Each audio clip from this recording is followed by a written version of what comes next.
নমস্কার। সারাটা দিন প্রায় বলাই যায় কাটালাম ৯০-এর ফুটবল বিশ্বকাপ জয়ী অধিনায়ক, জার্মান অধিনায়ক লোথার ম্যাথাউসের সঙ্গে। আমরা যারা 90s এর বেড়ে হওয়া মানে 90s এ বড় হওয়া, বেড়ে ওঠা বলা যায়, তাদের কাছে লোথার ম্যাথিউস আহ কি বলবো, একটা চলমান ইতিহাস, একটা অভিজ্ঞতা দুভাবে। আমরা ভারতীয়রা, বিশেষ করে বাঙালিরা দুভাগে মূলত বিভক্ত থাকি ওয়ার্ল্ড কাপে, হয় ব্রাজিল নাহলে আর্জেন্টিনা। ৮৬ এবং ৯০-এর বিশ্বকাপ দেখে যারা আমরা বড় হয়েছি তারা মারাদোনা মোহে আচ্ছন্ন। ভারতবর্ষে বা বাংলায় যত আর্জেন্টিনার সাপোর্টার তৈরি হয়েছে তা কিন্তু বেশিরভাগ ওই ৮৬-র পর। তার আগে যা দেখা গেছে, অর্থাৎ ৮২-র ওয়ার্ল্ড কাপ দেখা গিয়েছে, তখন দিয়ে কিন্তু ব্রাজিলের সব সাপোর্টার বেশি ছিল। কিন্তু ৮৬-তে মারাদোনার ওই বাপায়ের জাদু দেখার পর মারাদোনা ফ্যানদের উৎপত্তি। এবং যখন 90s-এ, যখন ১৯৯০-এর ওয়ার্ল্ড কাপ ফাইনালে, অর্থাৎ ৮৬-তে জার্মানিকে হারিয়ে সেই মারাদোনার বাপায় থ্রু এবং বুড়ুচাগার অনেকটা টেনে নিয়ে গিয়ে গোল, এটা হচ্ছে ৮৬-তে। এবং ৯০-এর ফাইনালে যখন আর্জেন্টিনা এবং সেই জার্মানি তুল্যমূল্য লড়াই চালাচ্ছে, অর্থাৎ জার্মানি ৮৬-র ফাইনালে হারের প্রতিশোধ তোলার জন্য চেষ্টা চালাচ্ছে, এবং অফকোর্স দিয়াগো আর্মান্দো মারাদোনা আর্জেন্টিনার জন্য রয়েছে। যারা মারাদোনার সাপোর্টার তারা পাগলের মতো অপেক্ষা করছে ভগবানের হাতে দ্বিতীয়বার ওয়ার্ল্ড কাপটা দেখার জন্য।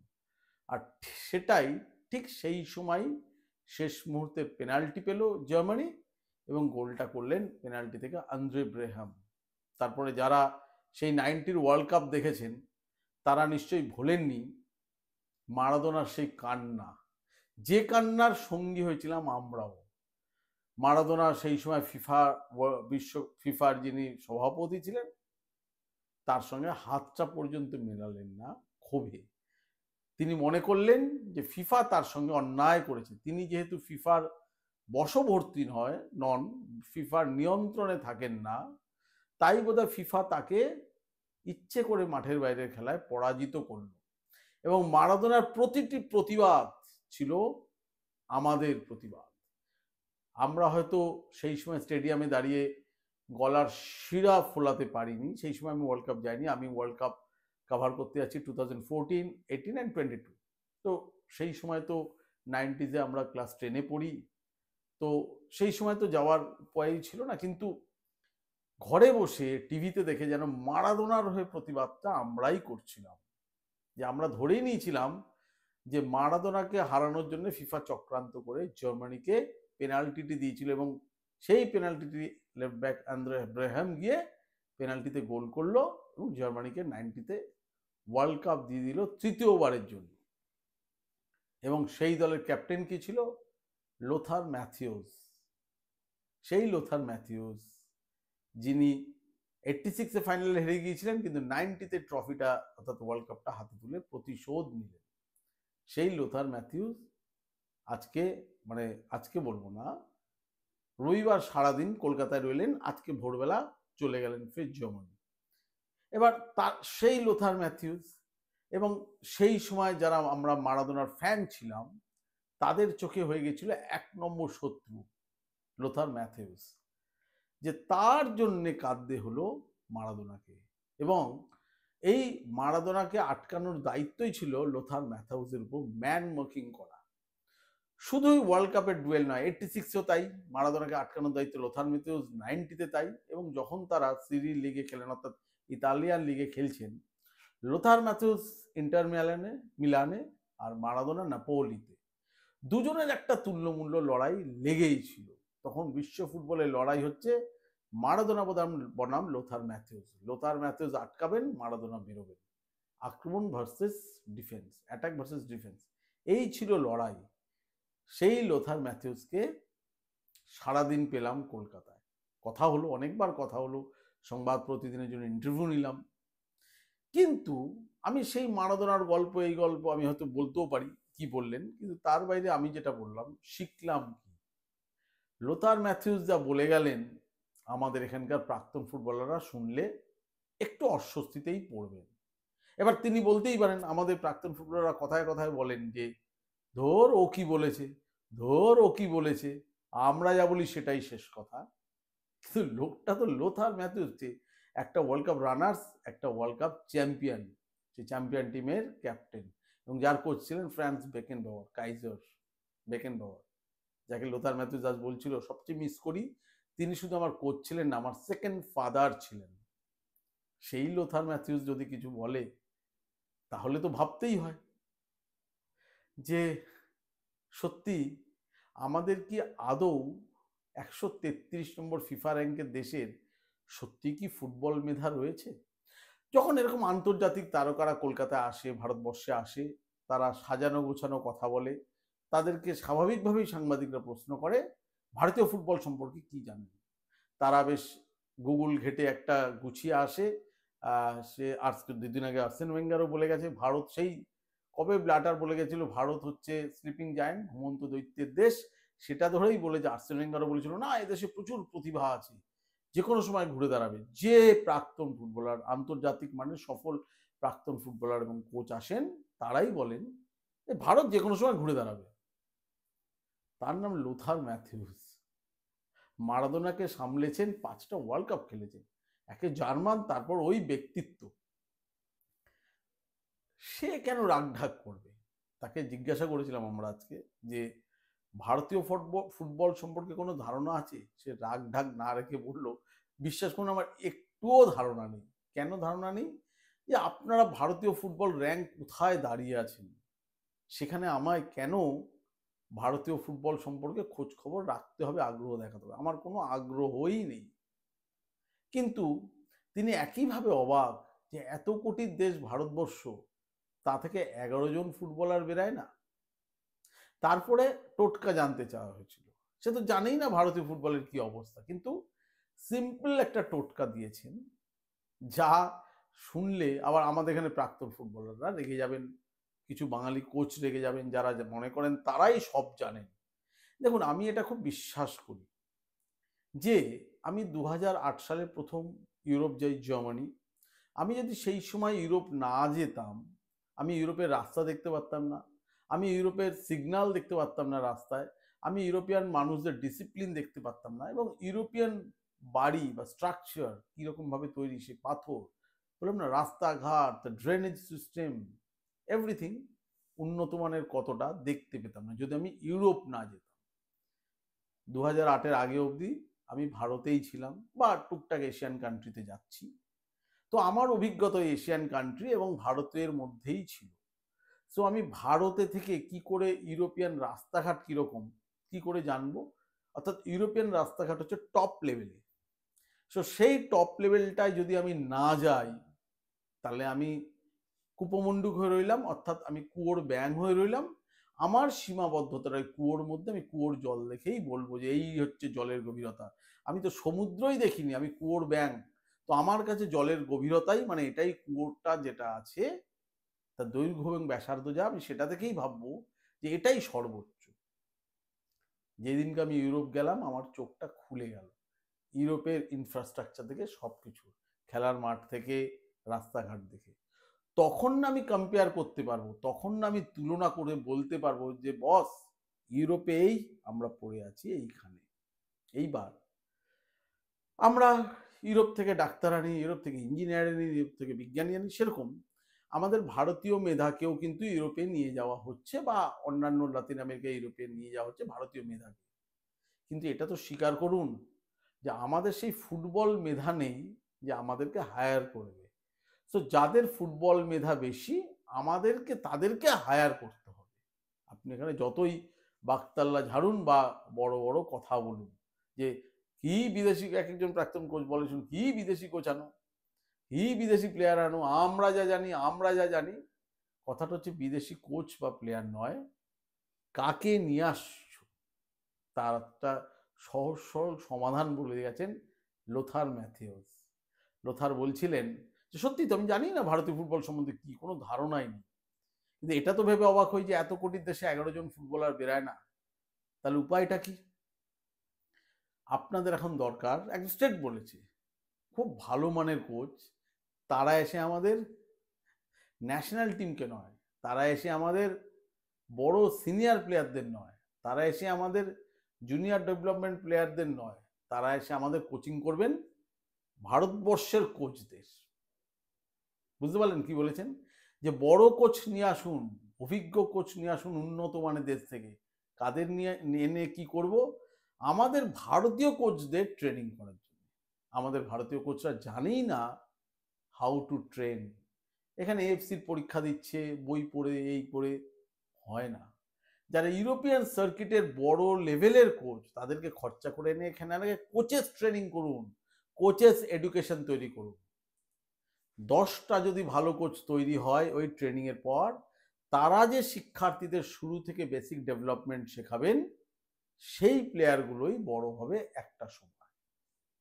তিনি একটা খুব ভালো কথা বলেছেন যে ধরুন স্কুলে, প্রাইমারি স্কুলে ভালো টিচার দিলেন না, সেই টিচার কিছুই জানে না, টুকে পাস, সোর্সে পাস, দাদা কাকা ধরে স্কুলে চাকরি।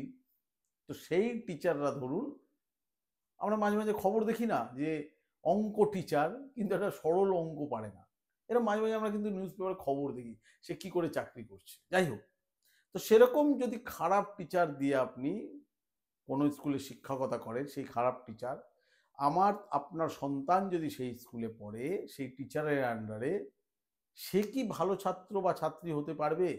সে কি মেধাবী হতে পারবে? এবার এক্সেপশনাল দিয়ে আপনি রুলস বিচার করবেন না, যে এক্সেপশনাল তার জন্য কোনো টিচারই লাগে না, সে বেরিয়ে যায়।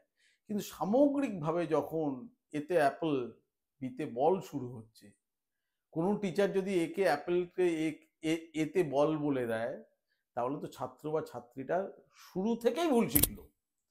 আমাদেরও দুর্ভাগ্য, আমাদের পাড়ায় পাড়ায় যারা কোচ, জেলায় জেলায় যারা কোচ, ক্লাবে ক্লাবে যে কোচরা আছে, তারা কিন্তু কোচিংয়ের সর্বোচ্চ পর্যায়ে জানেনই না। কি করে জানবেন? তারা তো কুয়োর জল দেখেছেন, তারা আসলে পৃথিবীতে ফুটবলটা কোথায় হচ্ছে, ট্রেনিংটা কিভাবে হচ্ছে জানেনই না। তাহলে তাদের জানানো কিভাবে যায়? তাহলে আমাকে এমন কোচেস নিয়ে আসতে হবে, যে এখানকার এমন টিচার বাইরে থেকে আনতে হবে যাতে এই টিচারদের আগে ট্রেনিং হয়। টিচারদের একটা ওই এখন বিএড ট্রেনিং হয় না, তাদের কেন হয় বিএড ট্রেনিং?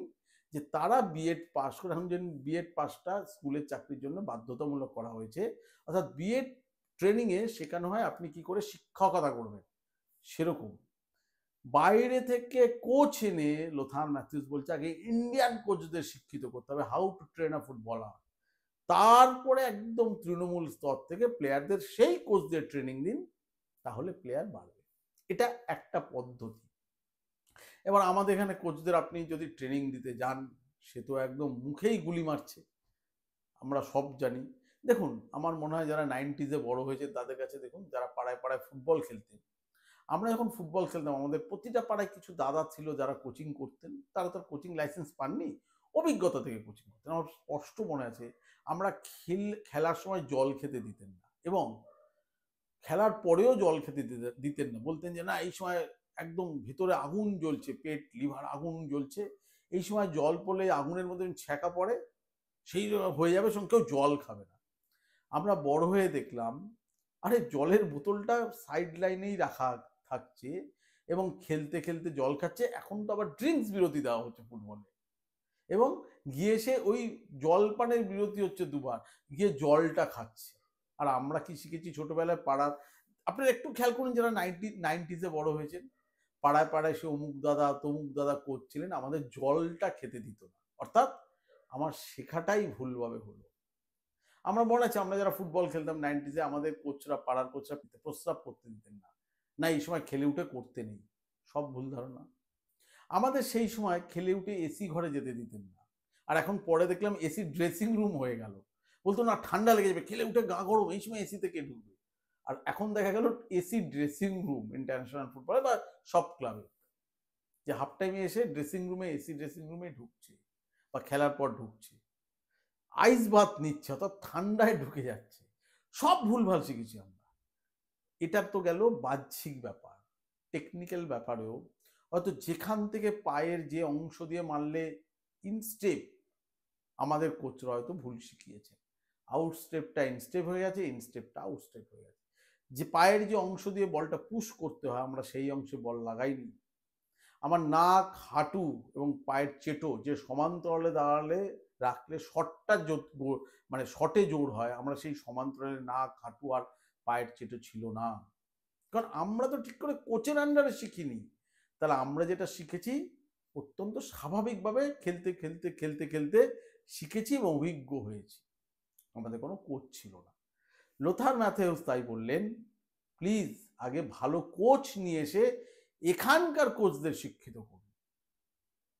অর্থাৎ বাইরের ভালো টিচার আগে বাড়ির মাদের শিক্ষিত করুন, মারা শিক্ষিত হলে সন্তানরা শিক্ষিত হবে। সেরকমই বলছে, বাইরের ভালো কোচ এনে এখানকার ফুটবলারদের ট্রেনিং করানোর আগে কোচদের ট্রেনিং করান। আমি এটা বিশ্বাস করুন বব হটনের মুখে শুনেছিলাম যে কোচেসদের লাইসেন্স খুব দরকার, কোচেস এডুকেশন। তিনি একজন কোচ এনেছিলেন সেই সময়, কলিন টোল, এই সঞ্জয় সেন, এরকম বহু কোচ এই কলিন টোলের আন্ডারে থেকে নিজেকে সমৃদ্ধ করেছেন এবং সেই সময় কিন্তু একাধিক প্লেয়ার উঠে এসেছিল কলিন টোল, এবং তখনই কিন্তু ইন্ডিয়ান অ্যারোস করেছিল এবং কলিন টোল তার দায়িত্বে ছিল। সময়ের নিরিখে সব বন্ধ হয়ে গেছে ভারতীয় ফুটবলে। এখন টাকা পয়সা ছাড়া আর কোনো কথা নেই, আর গদি বাঁচানো ছাড়া।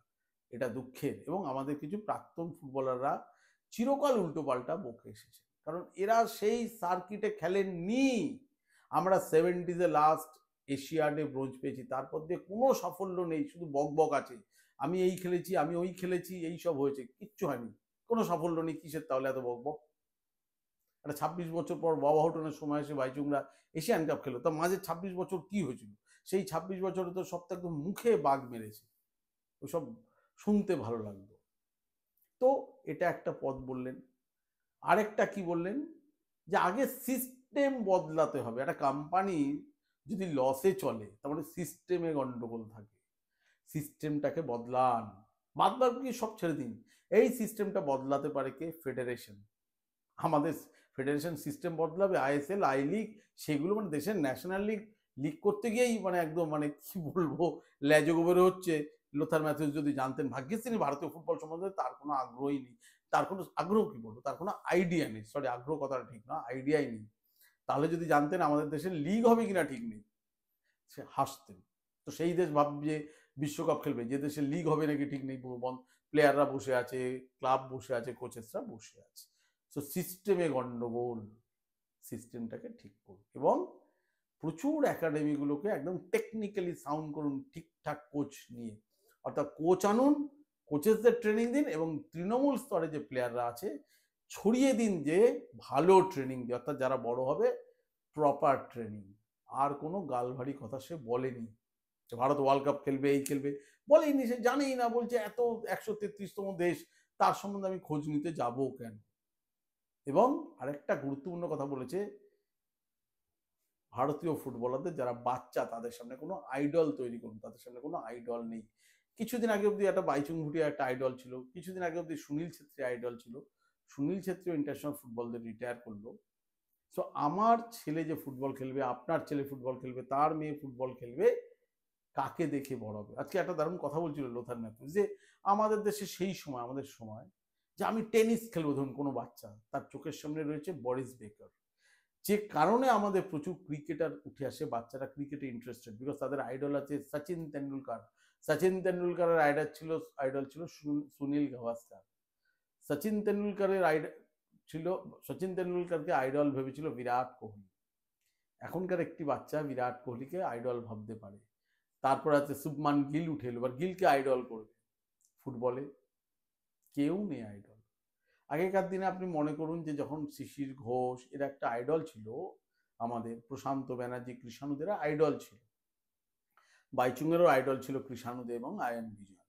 তো আমরা যখন এই আইডলগুলো ছিল, ভাবুন তো আমার বাড়িতে সেই সময় যদি বাইচুং ঘুটে আসতো বা আয়ান বিজয় আসতো, পাড়ায় ভিড় হয়ে যেত।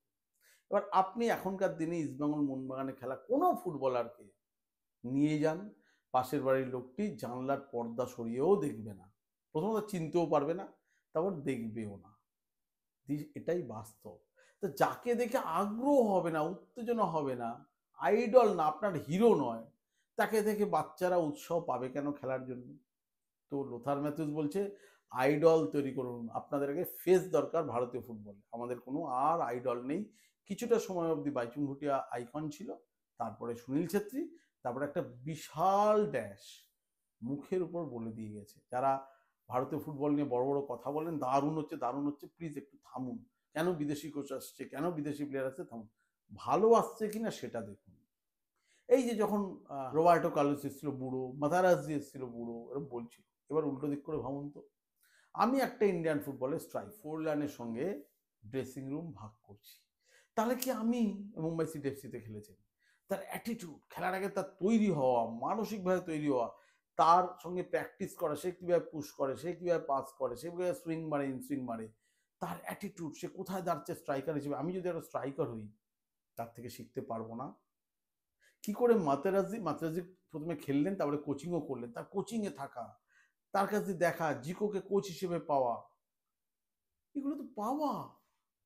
আমি ঘরের মধ্যে ইউরোপিয়ান সমস্ত রোড ইঞ্জিনিয়ারদের পেয়ে যাচ্ছি, এটা তো পাওয়া। কিন্তু এই যে আমাদের এক্স প্লেয়াররা যারা বিশাল এক্সপার্ট, কিছুই করেননি, কোনো সাফল্য নেই, তারা বলে দেবেন ধর মশাই বুড়ো এনেছে, এই এনেছে, হাবড়া এনেছে, এই এনেছে। আমাদের ভারতীয় মেধাদের বিদেশে নিয়ে যায়, কিন্তু বিশ্বাস করুন এবং স্বীকার করুন, আমাদের ফুটবলের সেই মেধাই নেই যে আমাদেরকে হায়ার করে নিয়ে যাবে। আমাদের দরকার ঠিকঠাক কোচ, ঠিকঠাক মানুষ, যারা এই টপ লেভেলে খেলেছে। দিয়েগো ফরলান টপ লেভেলে খেলেছে, মাতেরাজ্জি টপ লেভেলে খেলেছে, জিকো টপ লেভেলে কোচিং করিয়েছে, খেলেছে। এবং আজকে তো দেখলাম লোথা ম্যাথিউস, এরা টপ লেভেলে খেলেছে। এরা কিন্তু ওই আপনাকে খুশি করার কথা বলবে না। সো একটু ভাবুন, কেন আমাদের বিদেশি কোচ দরকার? হ্যাঁ, ঠিকঠাক দরকার, এবং ফেডারেশনের সিস্টেম, এটা এত গেলে একটা কথা। কিন্তু স্বাভাবিকভাবে বহু প্রশ্ন আসছিল, ওই 90s কথা আসছিল লোথার ম্যাথিউসকে করার জন্য। আচ্ছা, আরেকটা কথা, আমরা এখানে প্রাক্তন ফুটবলাররা বলে না যে আমাদের সময় যে খেলা হতো, কোথায় খেলা, আমাদের সময় যা হতো। আমি মাঝে একটা দূরদর্শনে সুরজিৎ সেনগুপ্ত, সুব্রত ভট্টাচার্য, প্রসূন ব্যানার্জি, তারা খেলছিলেন একটা ডুরান কাপের ডার্বি খেলা দেখছিলাম তাদের সময়, দূরদর্শন। তা আমার দেখে মনে হচ্ছিল হয়তো বেশি ক্যামেরায় শ্যুট করা না, তাই কি এত স্লো লাগছে, প্রচুর ভুল পাস হচ্ছে, মিস পাস, এ একটা উদ্দেশ্যপ্রণোদিতভাবে মেরে দিচ্ছে, কেউ ইন্ডিভিজুয়াল স্কিলে সুশীল সুন্দর ডান দিক দিয়ে বেরোনোর চেষ্টা করছে, ট্যাকেল হচ্ছে, আবার উড়িয়ে দিচ্ছে। আমি না দেখতে দেখতে ভাবছিলাম, আচ্ছা এরাই তো ছিল আমাদের স্বপ্নের নায়ক, খেলাটা কি স্লো লাগছে না? মনে হচ্ছে না উদ্দেশ্যহীনভাবে যে যাকে পাস করছে, কেউ ইন্ডিভিজুয়াল ব্রিলিয়ান্সে বেরিয়ে যাওয়ার চেষ্টা করছে। কিন্তু এদের সম্পর্কে তো আবার বলা যায় না। আপনি দেখুন সেই সময়ও সাফল্য নেই, এখনো সাফল্য নেই, কিন্তু এদের সম্পর্কে বলা যায় না। আজকে লোথার ম্যাথিউস বলে দিলেন, যারা বড় প্লেয়ার হয় তারা বড় প্লেয়ারই হয়। তাকে বলা হয়েছিল, আচ্ছা এই যে লিওনেল মেসিকে দেখেন, আর আপনার সঙ্গে মারাদোনার ওই লড়াই, আপনি 86-90 মারাদোনাকে সামলেছেন, স্বাভাবিকভাবে আমাদের যা প্রশ্ন থাকে, মেসিকে এগিয়ে রাখবেন না মারাদোনাকে? তাতে লোথার ম্যাথিউস কি বললো জানেন? বলতেই পারতো যে এত বড় মারাদোনা বড় ছিল, আমরা যেভাবে খেলেছি, কোথায় মেসিরা, মেসির ভাগ্য ভালো আমার মতো ডিফেন্ডার বা ডিফেন্সিভ মিডফিল্ডার পায়নি, এমন ট্যাকেল করতাম লোথার ম্যাথিউসকে। মানে আমাদের প্রাক্তন ফুটবলার হলে তো তাই বলতেন, আমরা যা খেলেছি ওদেরও সাফল্য নেই, এখনো সাফল্য নেই। হয়তো বলবে আরে তখন ফুটবল র্যাঙ্ক কম ছিল, এইটুকুই ডিফারেন্স, র্যাঙ্কে কম বেশিতে কিছু যায় আসে না। সাফল্য আছে কি? ওয়ার্ল্ড কাপ খেলেছে কি, এশিয়ান কাপ সেমিফাইনাল চ্যাম্পিয়ন হয়েছে কি, ফাইনাল গেছে কি না, তাহলে আর কিসের সাফল্য? যাই হোক, লোথার ম্যাথিউস একটা কথা বললেন যে প্লিজ এভাবে কম্পেয়ার হয় না, এই কারণে মেসিরা এখন যে ফুটবলটা খেলে প্রচন্ড ফাস্ট, প্রচন্ড দ্রুতগতি, মানে আপনি বল ধরলে আপনাকে বল ধরে ঘুরতে পারবেন না, কাঁধের মধ্যে নিঃশ্বাস ফেলবে অপোনেন্টের ডিফেন্ডার, যে মিডফিল্ডার সে ওইখানেই স্ন্যাচ করার চেষ্টা করে। এবার আপনি আমাদের সময় 90s ফুটবল দেখুন, মারাদোনা জিনিয়াস ছিলেন, কিন্তু আমাদের সময় এখন যখন টিভিতে খেলা দেখি 35 বছর আগে 90s, তখন মনে হয় অত্যন্ত স্লো ফুটবল খেলতাম আমরা, যেটার কথা আমি একটু আগে বললাম। আমি যখন ডুরান্ড কাপে একটা ডার্বি দেখছি, সুরজিৎ সেনগুপ্ত, প্রসূন ব্যানার্জিরা খেলছে, আমার দেখে মনে হতো যে কি স্লো লাগছে না, কি উদ্দেশ্য মানে হীনভাবে বল পাস করছে না, তুলে তুলে মারছে না, কেউ ড্রিবল করে বেরানোর চেষ্টা করছে, ইন্ডিভিজুয়াল ব্রিলিয়ান্সে পারছে না। তো আমার মনে হতো যে আমি কি ভুল ভাবছি, বলাও যাবে না, বললে তো একদম রেড়ে কেড়ে তেড়ে উঠবে। আজকে আমার লোথার ম্যাথিউসের কথা শুনে মনে হলো তার মতো প্লেয়ার, সে বলছে 35 বছর আগে আমরা অনেক স্লো ফুটবল খেলতাম, যে উনি বলছেন আমি যখন টিভিতে দেখি সেই খেলা আমার মনে হয়, আর এখন যখন মেসিরা খেলে অনেক হিউজ ডিফারেন্স। এখন যে স্পেসে খেলা হয় 90s হতো না। আর তখন বলা হলো, আপনি বিশ্বাস করুন, এখন আমার পেলের সময়ের খেলা দেখলে যদি কোনো ভিডিও ক্লিপিংস পাই পেলের খেলা, মনে হচ্ছে তখন স্লো মোশনে খেলা দেখছি। হ্যাঁ, অর্থাৎ বলছি মেসিরা এত ফাস্ট যে 90s যখন মারাদোনা এবং লোথার ম্যাথিউসরা খেলছে সেটাকে তার স্লো ফুটবল মনে হচ্ছে তার 35 বছর আগে, এবং পেলে যখন খেলছে মনে হচ্ছে স্লো মোশনে ফুটবল হতো। তাহলে যে প্রাক্তন ফুটবলাররা আমাদের বলেন কথা কথা আমাদের সময় যা খেলেছি, আমাদের সময় যা খেলেছি, তাদের এখানে 70 মিনিটের ফুটবল খেলেছেন এবং কোথায় সাফল্য, সেই এক কুমারটুলির বিরুদ্ধে কলকাতা লিগে গোল করেছি, সেই এক জর্জ টেলিগ্রাফের বিরুদ্ধে গোল করেছি, এক সেই পাঞ্জাবের বিরুদ্ধে সন্তোষ ট্রফিতে যা গোল করেছি। তখন বাংলাতেই ম্যাক্সিমাম প্লেয়ার থাকতো, তখন তো আর এই ভূমিপুত্র ছিল না, তো সব প্লেয়ার নিয়ে পাঞ্জাবের বিরুদ্ধে গোল করেছে, একটা বিশাল সাফল্য। সন্তোষ ট্রফি জিতেছি, সবাই যেখানে সবই বাংলার ফুটবলারই, বাংলাতেই সেরা ফুটবলাররা ছিল। এবং বড় টিমগুলো কুমারটুলির বিরুদ্ধে গোল করেছি, আর জর্জের বিরুদ্ধে গোল করেছি, কালীঘাটের বিরুদ্ধে গোল করেছি, রেলের বিরুদ্ধে। যখন রেফারিরা ওই ইস্টবেঙ্গল মাঠে বড় টিমের বিরুদ্ধে ফ্ল্যাগ তুলতে ভয় পেত, সে মনে আছে সুব্রত ভট্টাচার্য একবার প্রদীপ নাগকে তাড়া করেছিল, নিহার দেব আর প্রদীপ নাগকে তাড়া করেছিল, তখন প্রায় রেফারিদের তাড়া করতো। সমর্থকরা বেরোতে গেলে পুলিশের ভ্যানে করে রেফারিদের বাড়ি টেন্টে যেতে হতো, বাড়িতে যেতে হতো, যদি একটু ভুলভাল রেড কার্ড বা ইয়েলো কার্ড দেখিয়েছে বা সিদ্ধান্ত উল্টো দিকে গেছে। তো সেই ইস্টবেঙ্গল মাঠে একটা রেফারি বড় ক্লাবের বিরুদ্ধে সিদ্ধান্ত দেবে, এটা ভাবাই যেত না, সেই রেফারির অত জোরই ছিল না। তখন আরো ম্যানেজ হতো, নানা রকম হতো, ভয় হতো, একতরফা ফুটবল হতো 70 মিনিটের, সেটাতেই কেউ কেউ গোল করে বা জিতে বলতো এই করেছি, কুমারটুলির বিরুদ্ধে ম্যাচ জিতেছি, আমার এতগুলো গোল। এই কারণ তখন আমরা ইউরোপিয়ান ফুটবলটা দেখতাম না। আজকে লোথার ম্যাথিউস কিন্তু বলতেই পারতো, তার প্রজন্মকে আরো বড় করতেই পারতো, কিন্তু সে স্বীকার করলো, এটাই তো বড় মহানুভবতার পরিচয়। বললো না না, এইভাবে তুলনাই হয় না, মেসিরা যেটা খেলে অনেক ফাস্ট খেলে, আমরা খেলতাম স্লো ফুটবল। এবং পেলের সময় যদি খেলা দেখেন সেটা মনে হবে টাইম, মানে স্লো মোশনে খেলা দেখছি, ভাবা যায়। কিন্তু তিনি তো লোথার ম্যাথিউস 5টা ওয়ার্ল্ড কাপ খেলেছেন, ওইরকম দাপট, কি ব্যক্তিত্ব আজকে।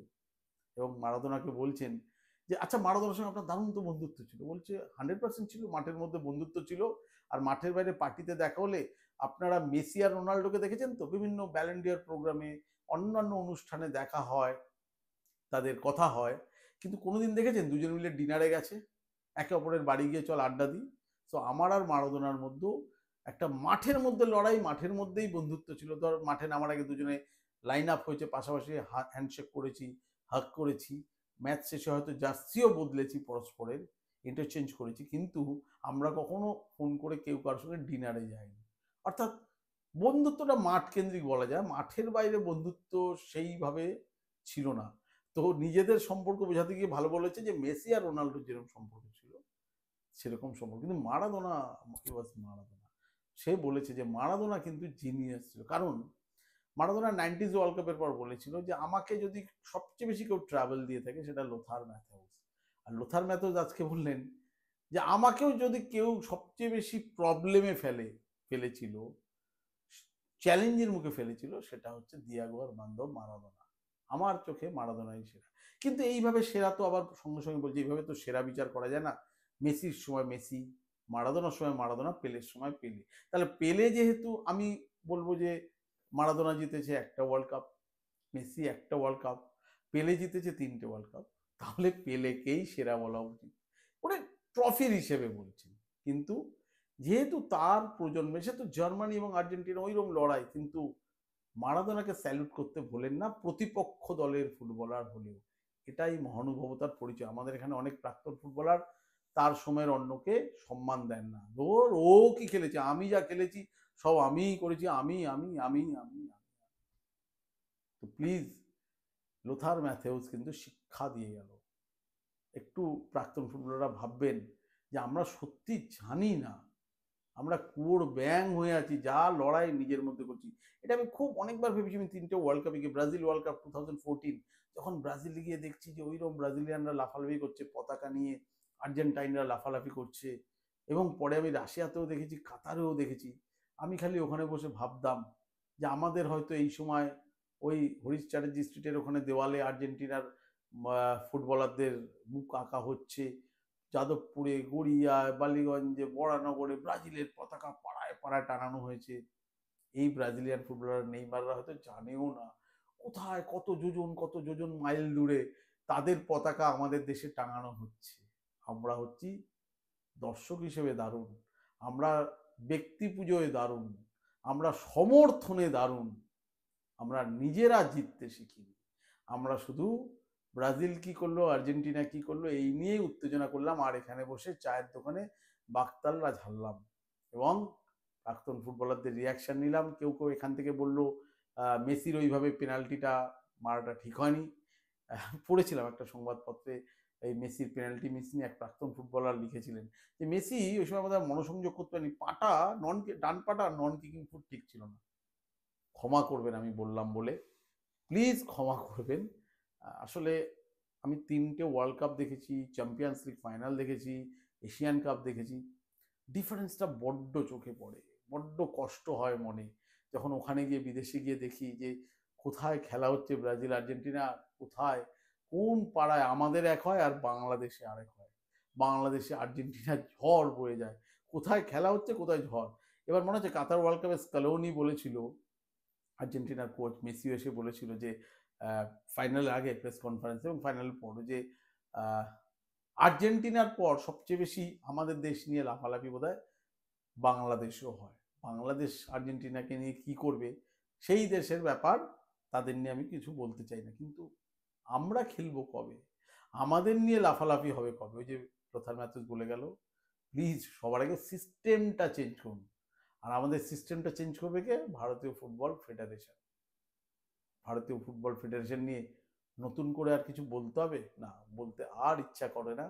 আপনারা ভেবে দেখবেন, যদি ভুল বলি ক্ষমা করে দেবেন, কিন্তু যা বললাম আশা করি একটু হৃদয়ে কোথাও আপনাদের টাচ করবে। যদি আমি ঠিক বলে থাকি কমেন্টস করে জানাবেন, সাবস্ক্রাইব করবেন। যদি ভুল বলে থাকি নিশ্চয়ই কমেন্টস করবেন, আপনাদের বক্তব্য থেকেই তো আমিও শিক্ষা নেব। নমস্কার, ভালো থাকবেন।